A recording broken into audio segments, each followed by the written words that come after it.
मित्रों नमस्कार। सभी मित्रों का स्वागत है youth success Prayagraj YouTube channel में। मित्रों, जैसा कि हमने आपको पिछली क्लास में सिंधु सभ्यता के बारे में, उसका उत्खनन कहाँ से प्रारंभ हुआ, कैसे प्रारंभ हुआ, सबसे पहले कौन सा स्थान मिला, किन किन विद्वानों के माध्यम से क्या क्या उसकी डेट के बारे में बताया गया और उसके नामकरण किस आधार पर रखा गया और कौन से विद्वान ने कहाँ से क्या खोज की थी, सारी बातें हमने आपको बता दी थी। अब जैसा कि इसमें जो स्थल मिले हुए सिंधु घाटी सभ्यता में उन स्थलों के बारे में जो प्रमुख स्थलों के बारे में जो भी साक्ष्य हमें मिले हैं, उन साक्ष्यों के आधार पे हमें किस चीज़ की जानकारी होती, क्या जानकारी होती, वो सब हम आपको डिटेल बताएंगे मित्र। तो आप लोगों का जो ये रीट का एग्ज़ाम जो सामने है उसी के अकॉर्डिंग पढ़ाया जा रहा है। और ये क्लास जो है आपको रीट जो जूनियर लेवल का है, सेकंड लेवल, उसी में जितने भी चार सब्जेक्ट आते हैं, इतिहास, भूगोल, राजनीति शास्त्र और ये अर्थशास्त्र, तो इसमें इतिहास के बारे में जो भी है उसका अध्ययन हम कराएंगे। और मैथ की क्लास कंटिन्यू चल ही रही है और इकोनॉमी, ज्योग्राफी और पॉलिटी की क्लास सर लेंगे। और बताने को तो मित्र बहुत ज़्यादा ये हड़प्पा सभ्यता का था, लेकिन एग्ज़ाम को देखते हुए मैं मुख्य पॉइंट आपको बता रहा हूँ मित्र। आप लोग एक कापी और कलम ले लीजिए साथ में, जितने भी पॉइंट मैं बताऊँ मित्र उसको आप नोट करते जाइए। आपको किसी किताब को पढ़ने की ज़रूरत ही नहीं होगी, क्योंकि ये सारे क्वेश्चन आए हैं। आप देख लीजिएगा उसका पुराने पेपर को उठा के कि जैसे मैं ये चैप्टर पढ़ाता हूँ, इस चैप्टर से जितने भी क्वेश्चन आए उसको मिला के देख लीजिए कि सारे क्वेश्चन आए होंगे। तो मित्र इसी का क्लास को आगे बढ़ाते हुए हम जो हड़प्पा है, सबसे प्रमुख स्थल इसका जो है हड़प्पा और मोहनजोदड़ो है। तो उसमें सबसे पहले मैं हड़प्पा के बारे में आपको बताऊँगा। तो आइए देखते हैं हड़प्पा के बारे में। जैसा कि मित्र ये हड़प्पा सभ्यता जो है ये जो पाकिस्तान प्रांत में है, तो जैसे सिंधु घाटी सभ्यता के जितने भी क्षेत्र मिले हैं ये अफ़गानिस्तान में है 2 और पाकिस्तान और भारत में मिले हुए हैं। लगभग 1400 क्षेत्र जो है हमारे ये सिंधु घाटी सभ्यता के मिले हैं, जिसमें से 925 भारत में है और 475 जो है पाकिस्तान में है। तो हड़प्पा के जो मिला था, यह हड़प्पा पाकिस्तान के पश्चिमी पंजाब प्रांत में एक ज़िला है, मांडुगोरी ज़िले में रावी नदी के बाएं तट पे मिला हुआ मित्र। ये मांडुगोरी ज़िले के रावी नदी के बाएं तट पे। आजकल परीक्षा का पैटर्न कुछ बदला हुआ है, तो वो अब सीधे ये नहीं पूछता हड़प्पा सभ्यता की खोज की, सीधे वो पूछता किस नदी पे कहाँ बसा हुआ है और किस ज़िले में। ऐसे क्वेश्चन थोड़ा डीपली अंदर जाके पूछना शुरू कर दिया है। तो मित्र हम आपको सारी डिटेल इसके बारे में बताऊंगा, और कहाँ से क्या मिला ये भी जानकारी देंगे। जैसा कि अब ये आपको पता चल गया कि पाकिस्तान में है हड़प्पा, और ये पश्चिमी पंजाब प्रांत के मांडुगोरी ज़िला है पाकिस्तान का, उसी में रावी नदी के बाएं तट पर स्थित है। और इसकी खोज मित्र 1921 में सर जॉन मार्शल के निर्देशन में दयाराम साहनी महोदय ने किया था। और ये हड़प्पा सभ्यता का मतलब 2 स्थल सबसे बड़े थे, एक मोहनजोदड़ो था और दूसरे नंबर पे जो आता है वो हड़प्पा आता है। तो ये दूसरा सबसे बड़ा स्थल हो गया। और मित्र कहा जाता है कि इसके पहले जो ऋग्वेद में एक शब्द मिला हरियूपिया का संबंध भी हड़प्पा से लोग विद्वानों ने माना है। हरियूपिया शब्द जो है ऋग्वेद कालीन शब्द है, उसको जो है विद्वानों ने कहा है कि जो हरियूपिया शब्द है वो जो है हड़प्पा से लगाया जाता है। तो कुछ विद्वान इसको ऋग्वेद कालीन सभ्यता बताते हैं। लेकिन अब यहाँ से जो साक्ष्य मिले हैं मुख्य मैं आपको बताने जा रहा हूँ। तो पहला देखिए यहाँ से श्रमिकों की बस्ती मिली है। श्रमिकों को बस्ती मिलने का साक्ष्य जो है मिला है, जिसमें 15 टोटल बस्तियाँ 15 थी, जिसमें 7 बस्ती जो है इसके 15 बस्ती थी, जिसमें 7 बस्ती जो उत्तर दिशा में थी और 8 बस्ती दक्षिण दिशा में थी। तो इससे पता चलता है कि यहाँ हड़प्पा सभ्यता में जो बस्ती भी श्रमिक लोगों की बस्ती अलग अलग जगह बनाई जाती थी। और दूसरा तरबूज का बीज मिला है। जैसा कि तरबूज आज भी हम लोगों को प्राप्त है, तरबूज जो हम आज भी तरबूज को कृषि खेती करते हैं, तो यहाँ से ये बीज मिलने से ये पता चलता है कि हड़प्पा सभ्यता लगभग 5000 साल पुरानी सभ्यता में भी लोग तरबूज के बारे में जानते थे। दूसरा कुम्हार का चाक। कुम्हार का चाक जो होता है आप लोगों ने देखा होगा, ये चक्र की तरीके होता है, उसको घुमाया जाता है और मिट्टी के बर्तन, घड़ा, जो भी सुराही इत्यादि बनते हैं ये कुम्हार के चाक से ही बनते हैं। तो उसका भी साक्ष्य हमें हड़प्पा सभ्यता में मिला है।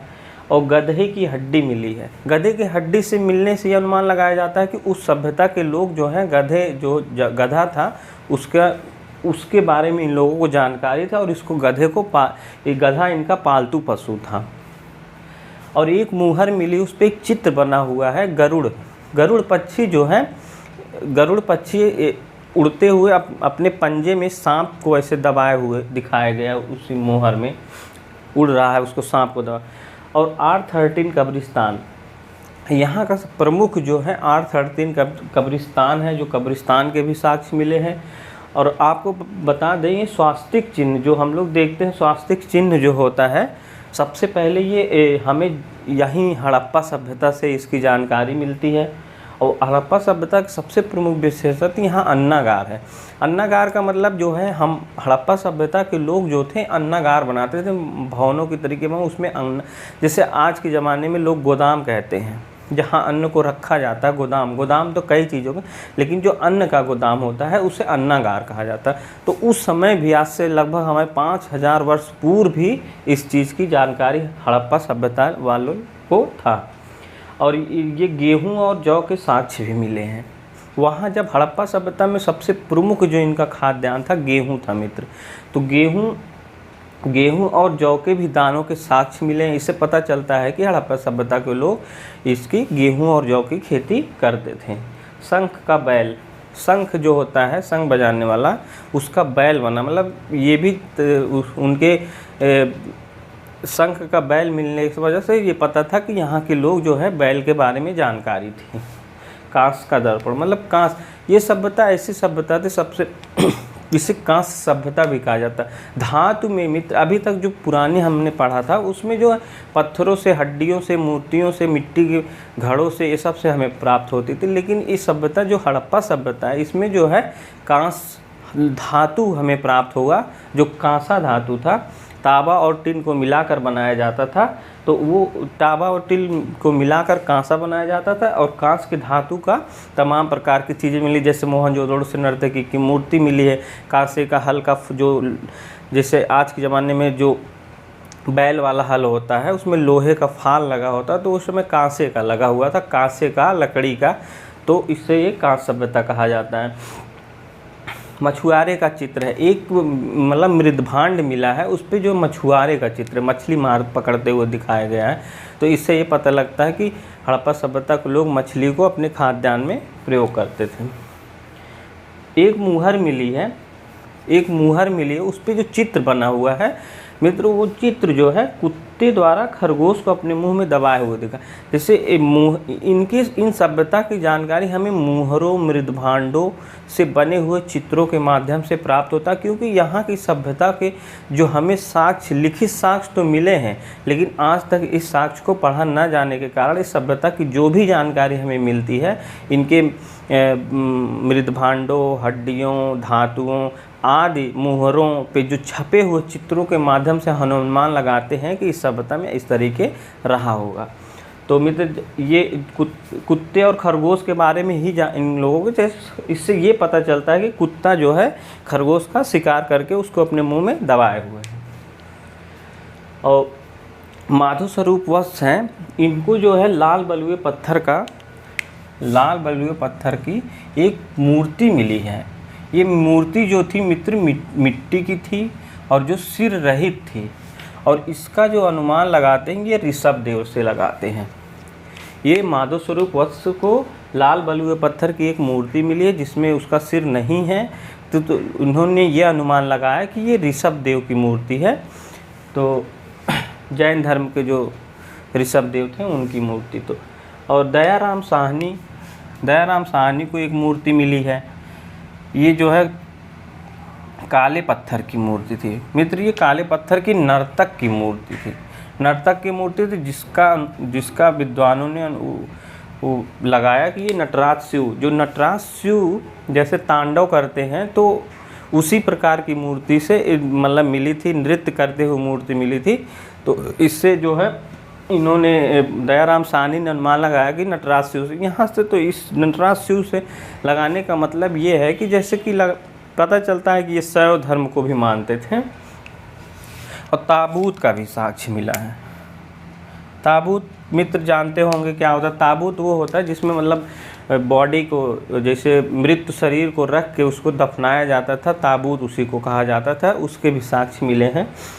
और यहाँ एक मुहर मिली है, एक मुहर पे एक चित्र मिला है, एक स्त्री का चित्र मिला है जो मित्र नग्न अवस्था में है और शीर्षासन मुद्रा में है। उस अपना पैर ऊपर करे, सर नीचे करे, उसके पेट से मतलब उसके पेट से एक वृक्ष को निकलते हुए दर्शाया गया है।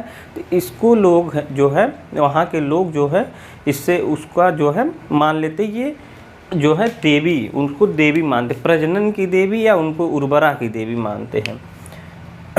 प्रजनन की देवी या उर्वरा की देवी मानते हैं। ये मुख्य पॉइंट थे मित्र, आप इसको नोट कर लीजिए और इसको पॉइंट टू पॉइंट नोट करते जाइए। हड़प्पा सभ्यता से क्या क्या मिला है, कहाँ से क्या मिला है, ये सारी चीज़ें हमने आपको जो मेन जो परीक्षाओं में पूछा गया है और जो पूछे जाने की संभावना है, वो सारी चीज़ें हमने बता दिया है मित्र। और ये रीट के सिलेबस के अकॉर्डिंग हम आपको पढ़ाना शुरू किए हैं। अब आप लोग इसको बस पढ़ते रहिए। और जीएस भी कोई भी परीक्षा होगी उसके जीएस के अंतर्गत जितने भी इतिहास के क्वेश्चन आएंगे यहीं से आएंगे, कहीं से इसके बाहर नहीं आना है। तो मित्र ये हो गया। अब आप एक और देख लेते हैं, मोहनजोदड़ो। हड़प्पा और मोहनजोदड़ो ये सिंधु सभ्यता के सबसे प्रमुख स्थल थे। इसको जो है एक पिंगट महोदय थे, इसे जुड़वा राजधानी भी कहा था। सबसे बड़ा स्थल जो था मोहनजोदड़ो से तमाम प्रकार की जानकारियाँ मिलती हैं। तो मित्र ये उम्मीद है कि आपने इसको नोट कर लिया होगा। आप नोट कर लीजिए, मिटाएं, फिर उसके बाद हम जो है आपको मोहनजोदड़ो के बारे में बताएं। ठीक है मित्र, आप लोग इसको नोट कर लीजिए। ठीक है, देखते हैं फिर मोहनजोदड़ो।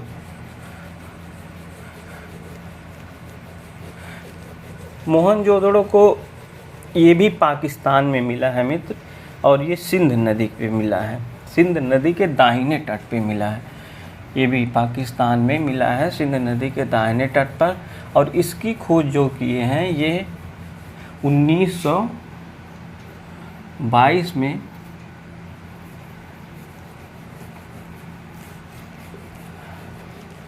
बहुत गर्मी है मित्र,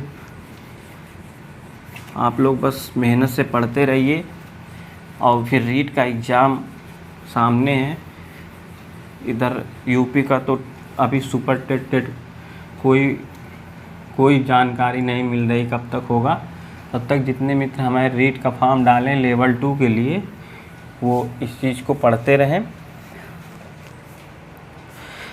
तो जो मोहनजोदड़ो है, मोहनजोदड़ो ये भी पाकिस्तान में मिला है।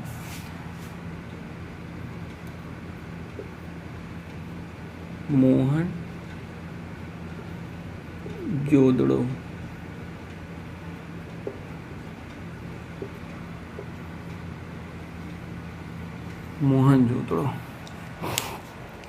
इसकी खोज मित्र जो है, इसकी खोज 1922 में 1922 ईस्वी में जो किए थे, वो उनका नाम था राखाल दास बनर्जी। 1922 में राखाल दास बनर्जी, राखाल दास बनर्जी ने इसका खोज किया था। और ये मित्र जो है पाकिस्तान के सिंध प्रांत में, ये सिंधु नदी के किनारे बसा हुआ था। और इस पाकिस्तान के लरकाना एक ज़िला है, से हम लिख दे रहे हैं इसको, पाकिस्तान लरकाना ज़िला, नदी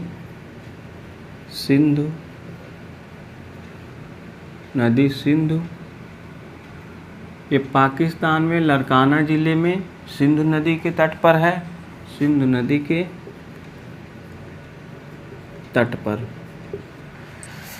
सिंधु नदी के तट पर है मित्र थोड़ा बहुत गर्मी हो रही है, 1 सेकेंड फैन ऑन कर लें।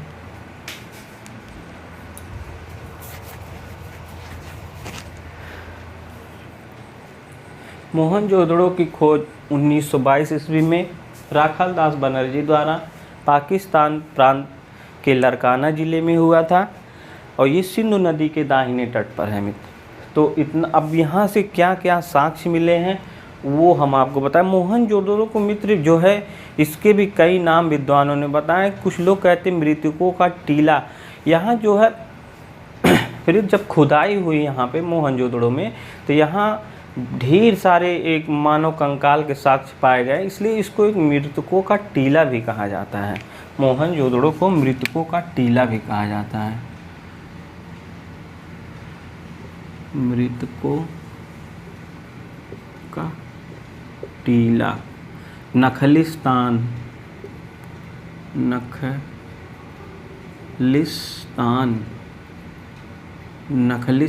और मृतकों का टीला, और इसे 2 नामों से और जाना जाता है।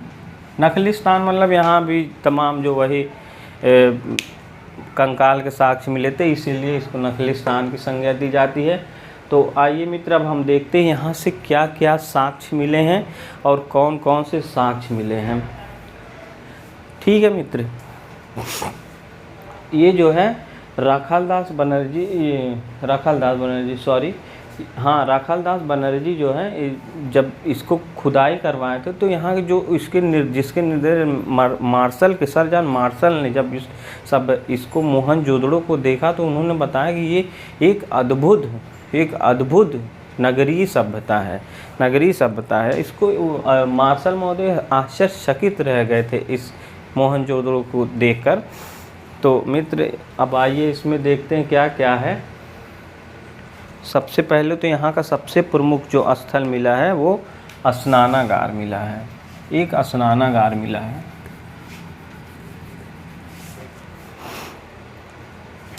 बृहद स्नानागार,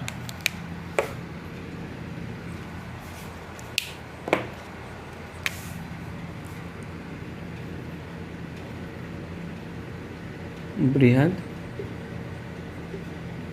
स्नानागार,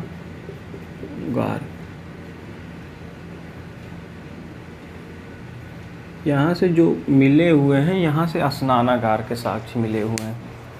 तो मित्र, ये स्नानागार हम आपको वो ऐसे बना दे रहे हैं। स्नानागार कैसे बना हुआ, तो आप उसको पॉइंट टू पॉइंट बोल देंगे, आप लिख लीजिए। तो स्नानागार इस तरीके बना हुआ था।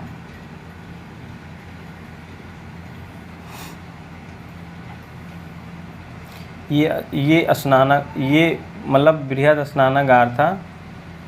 तो जिसकी मतलब ये स्नानागार की जो चौड़ाई थी, जो इसकी चौड़ाई थी मित्र, ये लगभग स्नानागार की चौड़ाई मित्र लगभग जो थी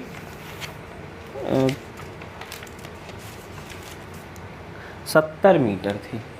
लगभग 70 मीटर इसकी चौड़ाई थी और लंबाई लगभग 11.8 मीटर थी। चौड़ाई इसकी जो थी मित्र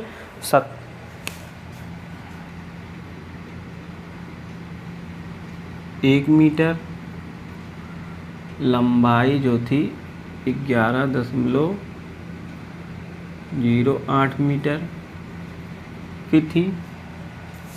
ये एक अद्भुत स्नानागार बनाया गया था। इसके जो बीच में जो तालाब बना था,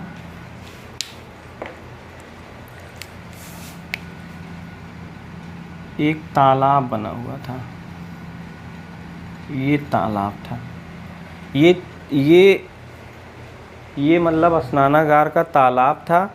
और इसका जो है गहराई जो था 2.4 मीटर और लंबाई इसकी जो ये थी, सॉरी मित्र ये उल्टा हो गया, इसकी जो है ये तालाब की चौड़ाई लगभग 7.01 मीटर है और इसका 33 मीटर है। इसका 33 मीटर है और इसकी जो लंबाई है, सॉरी इसकी जो लंबाई है ये 55 मीटर, लगभग 55 मीटर है। और इसका जो तालाब है इसकी लंबाई जो है 7.01 मीटर है और चौड़ाई इसकी जो है 11.01 मीटर। इसकी जो चौड़ाई है 11.1 मीटर है और इसकी गहराई जो है 2 कितना मीटर है, तालाब की गहराई। और इसमें मित्र जो है इसकी सबसे खास बात थी इसके बगल एक पुरोहित भवन था।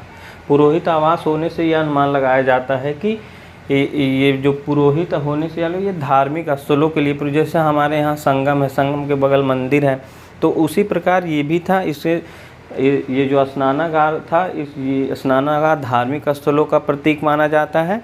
और इसके जो उत्तर दक्षिण में है, यहाँ और यहाँ नीचे ऐसे सीढ़ियाँ बनी हुई मिली थी। ये भी यहाँ से जो है ऊपर नीचे सीढ़ियाँ मिली हुई हैं स्नानागार के, तो यहाँ सीढ़ियाँ मिली हुई हैं। ये भी क्वेश्चन पूछा जाता है कि जो स्नानागार मिले उनकी सीढ़ियाँ मुख्यतः किस तरफ से हैं। तो ये हमें पता है कि ये उत्तर दक्षिण है। उत्तर दक्षिण दोनों साइड जो है लगभग 7 सीढ़ियाँ, मतलब इस सीढ़ियों से स्नान आज देखते होंगे आप, जहाँ जाते होंगे कहीं बना होगा, जैसे स्नानागार बने होते हैं मंदिरों के पास, तो वहाँ जब आप जाएंगे तो सीढ़ियाँ बनी हो, तो उसी प्रकार इस सभ्यता में बना हुआ था मित्र। तो जब क्वेश्चन पूछेगा तो इससे यही पूछता है, कभी कभी जब ज़्यादा डीपली घुसेगा तो यही पूछेगा कि जो स्नानागार का तालाब था उस तालाब में घुसने के लिए सीढ़ियाँ किस तरफ से बनी थी। तो आपको बता दें पश्चिम, उत्तर और दक्षिण की तरफ बनी हुई थी। तो ये मित्र स्नानागार हो गया। अब इसको जैसे आप पॉइंट नोट करना है तो नोट कर लीजिए। जैसे ये बृहद स्नानागार की जो बाउंड्री थी उसका जो है लंबाई जो है 55 मीटर था, चौड़ाई 33 मीटर था और उसमें जो स्नानागार बना हुआ था उसका लंबाई 7.1 मीटर है, चौड़ाई 11.01 मीटर है और इसकी जो गहराई है जो स्नानागार की 2.4 मीटर है। ये खुदाई से पता चला, लगभग सब अनुमान लगाए गए हैं, कोई कंफर्म एकदम नहीं है, इतना जानिए यही है पता है। अब इसके बाद आते हैं, हम देखते हैं यहाँ से एक और प्रमुख साक्ष्य मिला है, अन्नागार का साक्ष्य मिला है। अन्नागार का साक्ष्य मिलने से यह अनुमान लगाया जाता है कि यहाँ के लोग जो है कृषि करते थे और वो कृषि की जो होते थे उसको जो इकट्ठा करके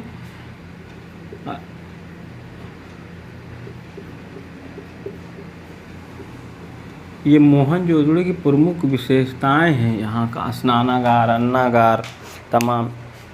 ये सिंधु सभ्यता की सबसे बड़ी इमारत थी। ये सिंधु सभ्यता की सबसे बड़ी इमारत थी सबसे बड़ी इमारत थी। सबसे बड़ी इमारत थी ये अन्नागार। ये सिंधु सभ्यता की सबसे बड़ी इमारत थी। इसमें लगभग 27 प्रकोष्ठ बनाए गए थे। 27 प्रकोष्ठ बनाए गए थे। और मित्र ये जो है इसका जो मुहाना है, जैसे इस अन्नागार का मुहाना, इसका मुहाना नदियों की तरफ था। नदियों की तरफ ये मतलब इससे ये अनुमान लगाया जाता है जो अन्नागार था इसका जो निकलने का मार्ग था ये नदी की तरफ था। इससे ये होता है, दर्शाता है कि ये इसकी ये प्राथमिकता है कि ये जल, मतलब जल मार्ग की प्राथमिकता को देता है कि जल मार्ग से नदियों की तरफ इसका मुहाना होना जल मार्ग को प्राथमिकता देता है मित्र। अब और ये अन्नागार जो अन्न रखे जाते ये आपातकालीन स्थिति के लिए रखे जाते थे। और तो हम अन्नागार के बारे में आपको बता दें कितना उसकी लंबाई चौड़ाई थी। ये जैसे अन्नागार हो गया, इसकी अन्नागार हो गया, इसकी लंबाई 22.86 मीटर है। चौड़ाई 22.86 मीटर इसकी लंबाई हो गई। और इसकी चौड़ाई जो है मित्र 47.72 मीटर। वो 47.42 मीटर, इतना बड़ा था अन्नागार।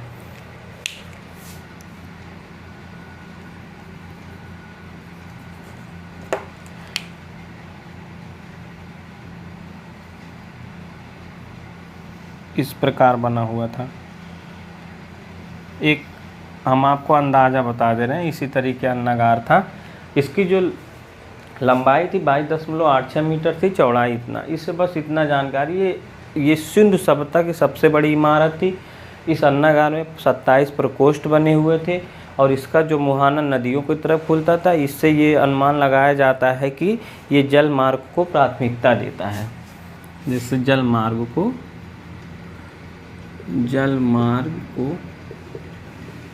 प्राथमिकता देता है। जल मार्ग को प्राथमिकता देता है। तो अब ये अन्नागार हो गया। इसके बाद एक और इमारत है, वो है सभागार है। उसको देखते हैं।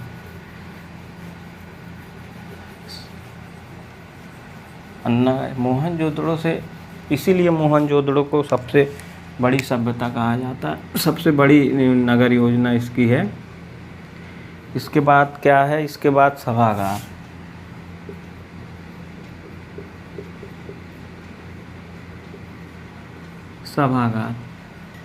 सभागार मित्र जी, इसका भी साक्ष्य जो है मोहनजोदड़ो से मिलता है। और यह एक सिंधु सभ्यता की इमारत थी जो वर्गाकार थी। इसका बस एक पॉइंट जान लीजिए, यह इमारत वर्गाकार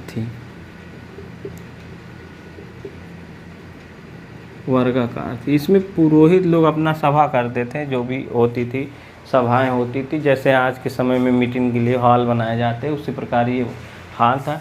ये एकदम वर्गाकार था, बराबर इस तरीके था। लंबाई चौड़ाई इसकी सब बराबर थी। ठीक है मित्र, अब एक और देखते हैं। इसमें पुरोहितवास भी मिला है। पुरोहितवास, इसमें जो है पुरोहित लोग रहते थे मित्र, पूजा पाठ अपना जो करने वाले होते थे। इसका साक्ष्य भी मोहनजोदड़ो से ही मिला है। ये बृहद जो है, ये जो स्नानागार का था, ये स्नानागार के पूर्वोत्तर में था। स्नानागार के पूर्वोत्तर में था। तो तो इसी से अंदाज़ा लगाया जाता स्नानागार पुरोहितावास भी था। इसी से हमें अनुमान लगाते हैं कि जो स्नानागार था वो धार्मिक स्थलों पे होता था। और इसकी जो इसकी ये इस प्रकार था। इसका जो लंबाई चौड़ाई है, ये लंबाई इसकी जो है 23.7 मीटर है, 23.77 मीटर है इसकी लंबाई। और इसकी चौड़ाई जो है मित्र, इसकी चौड़ाई जो है 70.1 मीटर, 70.1 मीटर है। ये पुरोहितावास थे, सभागार, ये सब हो गए। अब इसमें जो और प्रमुख साक्ष्य हैं हम उनको बताते हैं आपको। इतना जानिए, इतना, इससे ज़्यादा कोई क्वेश्चन नहीं है। कब पूछ लिया कि क्वेश्चन ऐसे बना दिया कि जो पुरोहितावास है वो किधर है, तो आप बताएंगे स्नानागार के पूर्वोत्तर क्षेत्र में है। सभागार कौन सा ऐसा स्थल था जो पूरा सभा मतलब वर्गाकार क्षेत्र में विभाजित था, वर्गाकार था, तो आप उसे बताएंगे। तो कुछ मेन पॉइंट है मित्र, हम वीडियो बड़ी हो जा रही इसलिए जल्दी जल्दी हम यहाँ से प्राप्त साक्ष्य को आपको बता दे रहे हैं। जो प्रमुख साक्ष्य मिले हैं मोहनजोदड़ो से साक्ष्य,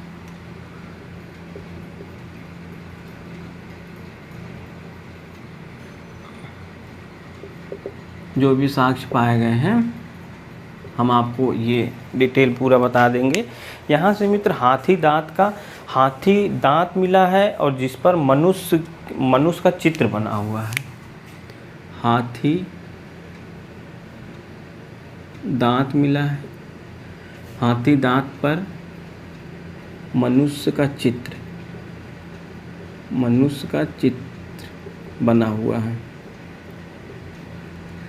हाथी दांत पर मनुष्य का चित्र बना हुआ है और हाथी की एक पूरी कपाल मिली है।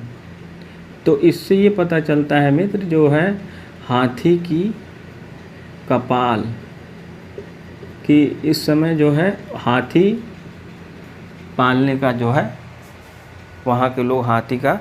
और यहाँ से चांदी का कलश मिला है, चांदी का कलश मिला है और जिस पर सूती कपड़े से लिपटे होने का साक्ष्य मिला है, होने का साक्ष्य। तो इससे मित्र ये अनुमान लगाया जाता है कि सबसे पहले सूती कपड़े मतलब सिंधु सभ्यता के लोगों को सूती कपड़े की जानकारी थी। और एक कांसे की मूर्ति मिली हुई है, कांसे की नर्तकी मतलब आज के ज़माने में जो ऑर्केस्ट्रा में डांस करती लड़कियां और नचनिया जिसको बोला जाता है, उसी को उस समय नर्तकी बोला जाता था। कांसे की नर्तकी की मूर्ति मिली है।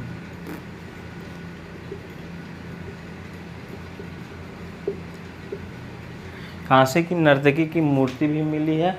और एक यहाँ सबसे प्रमुख एक मोहर जो मिली, उस पर पशुपति शिव की मूर्ति मिली। पशुपति शिव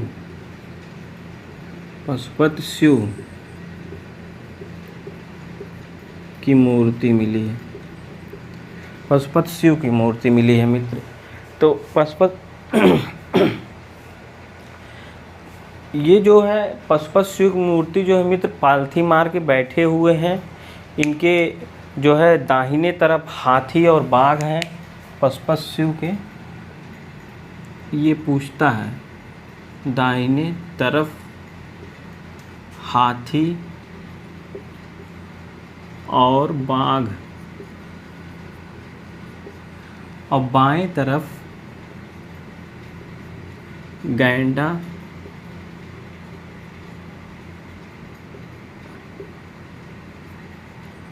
गैंडा और भैंसा। इनके जो पशुपति शिव हैं, इनके दाहिनी तरफ जो है, इस तरफ जो है हाथी और बाघ है बैठे हुए हैं और इस तरफ जो है मित्र गैंडा और भैंसा बैठे। और जो इनके नीचे जो पालथी मार्ग बैठे, एक 2 हिरणों का चित्र बना हुआ था। नीचे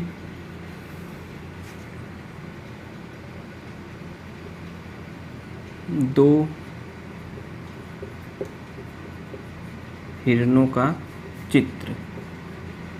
ये क्वेश्चन कई बार पूछा गया। पशुपति शिव के बाएं तरफ क्या मिला है, क्या नहीं मिला है, ये तो पूछा जाता है।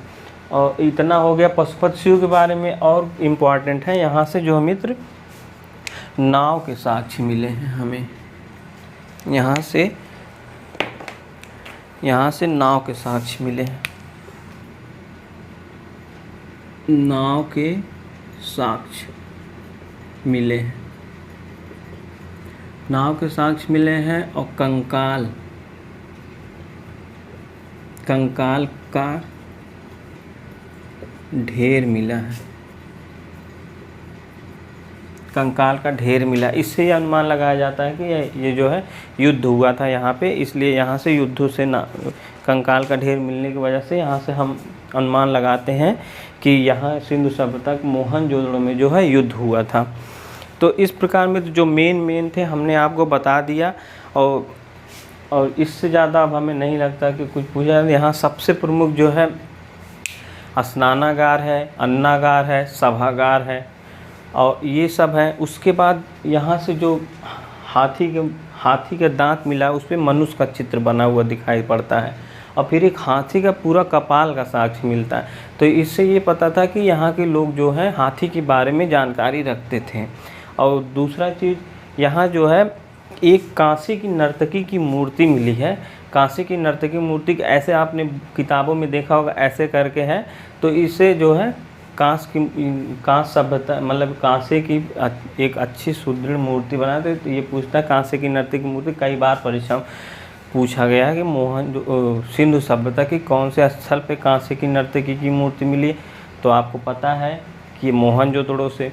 फिर पशुपति शिव की मूर्ति कहाँ से मिली है सिंधु सभ्यता किस स्थल से, तो मोहनजोदड़ो। पशुपति शिव के बारे में और अगर अंदर से पूछेगा तो ये पूछेगा कि जैसे वो एक मनुष्य आकार में ऐसे बैठे हो, उनके सर पे 2 सींग भी है और शरीर उनका मनुष्य का है और वो पालथी मार के बैठे हुए। तो पालथी मार के जब बैठे हो तो उनके जो पालथी मार के बैठे तो चित्र बने हुए थे। तो उनके जो दाहिनी तरफ चित्र बना था वो मित्र हमें हाथी और बाघ का बना हुआ मिला था।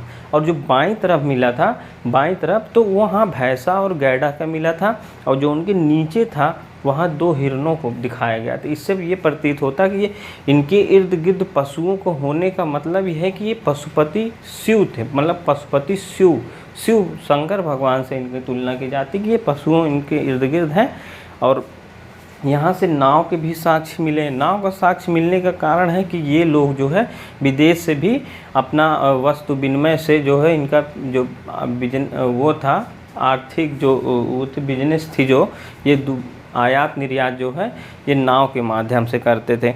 और यहाँ से मित्र कंकाल का ढेर मिला। कंकाल का ढेर मिलने की वजह से इसे मृतकों का टीला भी कहा जाता है।